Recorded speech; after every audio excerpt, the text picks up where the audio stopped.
दिल्ली सिख गुरुद्वारा प्रबंधक समिति के एक सदस्य ने एक्ट्रेस कंगना रनावत को कानूनी नोटिस भेजा है। उन्होंने कृषि कानूनों का विरोध कर रहे किसानों के खिलाफ सोशल मीडिया पर पोस्ट लिखा था। नोटिस में कहा गया है कि संविधान के तहत किसानों को भी शांतिपूर्ण प्रदर्शन करने का हक है, वे किसानों का अपमान नहीं कर सकती हैं। कमेटी के एक सदस्य जसवंत सिंह नोनी की ओर से वकील हरप्रीत सिंह होरा ने नोटिस में कहा कि जब मुंबई में कंगना के ऑफिस के एक हिस्से को तोड़ा गया था तो उन्होंने अपने प्रशंसकों को एकजुट करने के लिए सोशल मीडिया का इस्तेमाल किया था। उस समय उन्होंने कहा कि नगर निगम की कार्रवाई उनके मौलिक अधिकारों पर हमला है और इसी तरह से किसानों को भी मौलिक अधिकारों के तहत प्रदर्शन करने का अधिकार है। आपको बता दें कि कुछ दिनों पहले कंगना रनावत की तरफ से किसानों को लेकर आपत्तिजनक ट्वीट की गई थी और इसको लेकर कई लोगों ने आपत्ति जताई है। लाइन ऑफ एक्चुअल कंट्रोल पर चीन के साथ तनाव के बीच इंडियन एयरफोर्स की ताकत में इजाफा हुआ है। शुक्रवार को एयरफोर्स ने एलएसी पर एक साथ 10 आकाश मिसाइलों का सफल परीक्षण किया।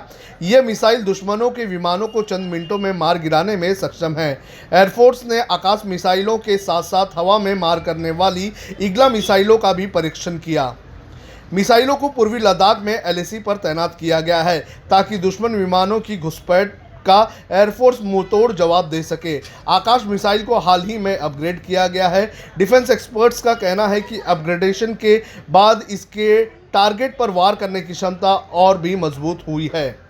सरकार ने कोरोना के मुद्दे पर शुक्रवार को ऑल पार्टी मीटिंग बुलाई। प्रधानमंत्री नरेंद्र मोदी ने इसमें वीडियो कॉन्फ्रेंसिंग के जरिए शिरकत की। उन्होंने वैक्सीन की तैयारी को लेकर विस्तार से अपनी बात रखी। कहा कि कुछ हफ्ते में कोरोना वैक्सीन तैयार हो जाएगी। पहला टीका बीमार बुजुर्गों और हेल्थ केयर वर्कर्स को लगाया जाएगा। न्यूज़ एजेंसी के सूत्रों के हवाले से जो खबर आई है उसके मुताबिक हेल्थ मिनिस्ट्री ने मीटिंग में प्रेजेंटेशन दिया। उसमें कहा गया कि सबसे पहले 1 करोड़ हेल्थ वर्कर्स को वैक्सीन दी जाएगी। इनमें सरकारी ही नहीं बल्कि प्राइवेट सेक्टर के वर्कर्स भी शामिल हैं। इनके बाद करीब 2 करोड़ फ्रंटलाइन वर्कर्स को वैक्सीन दी जाएगी। फ्रंटलाइन वर्कर्स में पुलिसकर्मी, सेना के जवान और म्युनिसिपल वर्कर्स जैसे लोग शामिल हैं। कृषि कानूनों के खिलाफ किसानों के प्रदर्शन का आज 9वां दिन है। सरकार के साथ शनिवार को होने वाली बैठक से पहले किसानों ने आज बड़ा ऐलान किया। उन्होंने कहा कि 8 दिसंबर को भारत बंद करेंगे। उनका कहना है कि अब दिल्ली की बची हुई सड़कों को भी ब्लॉक करेंगे। किसानों की मीटिंग के बाद उनके नेता हरविंदर सिंह लखवाल ने ये जानकारी दी। इसी बीच सुप्रीम कोर्ट में एक अर्जी लगाई गई है।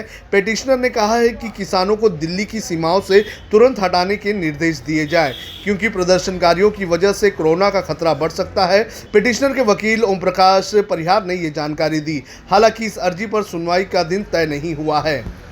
महाराष्ट्र विधान परिषद चुनाव में बीजेपी को बड़ा झटका लगा है।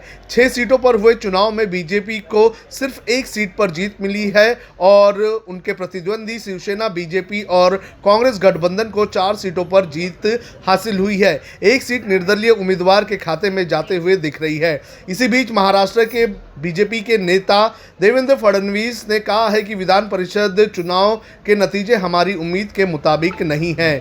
फडणवीस ने समाचार एजेंसी एएनआई से कहा कि महाराष्ट्र विधान परिषद चुनाव का परिणाम हमारे उम्मीद के अनुरूप नहीं रहा है। हम ज़्यादा सीटें जीतने की उम्मीद कर रहे थे लेकिन हमें सिर्फ 1 सीट पर ही जीत मिली है। हमने महाविकास आघाड़ी की ताकत का आंकलन करने में गलती की।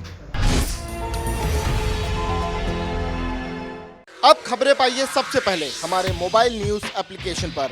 एंड्रॉइड या iOS प्लेटफॉर्म पर जाइए, HW न्यूज नेटवर्क को सर्च कीजिए, डाउनलोड कीजिए और अपनी सुविधानुसार भाषा का चयन कीजिए।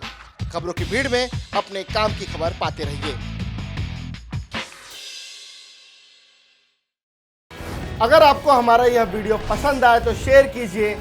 अगर यह वीडियो आप फेसबुक पर देख रहे हैं तो आप हमें लाइक कर सकते हैं, ट्विटर पर हमें फॉलो कर सकते हैं और यूट्यूब पर हमें सब्सक्राइब कीजिए।